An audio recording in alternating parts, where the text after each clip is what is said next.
ചേമഞ്ചേരി ഗ്രാമപഞ്ചായത്തിലെ 17-ാം വാർഡിൽ നിർമ്മാണം പൂർത്തീകരിച്ച അംഗനവാടി കെട്ടിടം കൈമാറി. കൊയിലാണ്ടി നിയോജക മണ്ഡലം എംഎൽഎ കാനത്തിൽ ജമീല ഉദ്ഘാടനം ചെയ്തു. കെട്ടിടത്തിനായി സ്ഥലം വിട്ടു നൽകിയ അമ്പായത്തിൽ അബ്ദുൽ ഖാദറിനെ ചടങ്ങിൽ ആദരിച്ചു.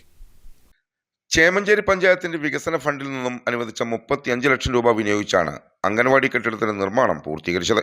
ഇരുനിലകളിലായി പണി കഴിപ്പിച്ച കെട്ടിടത്തിന്റെ ഉദ്ഘാടനം കാനത്തിൽ ജമീല എംഎൽഎ നിർവഹിച്ചു. ചിലപ്പോഴെല്ലാം തന്നെ വീട്ടിൽ നിന്നും കളിച്ച് കുരുത്തക്കേട് കളിക്കുന്ന കുട്ടികൾ അങ്കണവാടിയിൽ എത്തട്ടെ, അവിടെ കിടന്നത് കുട്ടികളോടൊപ്പം കളിക്കും അല്ലേ. സംസാരിക്കാൻ പഠിച്ചില്ലെങ്കിൽ നമ്മൾ പറയൂ അങ്കണവാടിയിൽ കൊണ്ടാക്കണം, മറ്റുള്ള കുട്ടികളോടൊപ്പം നിന്ന് അവൻ അങ്ങ് കളിച്ചോളൂ, അവളങ്ങ് കളിച്ചോളൂ.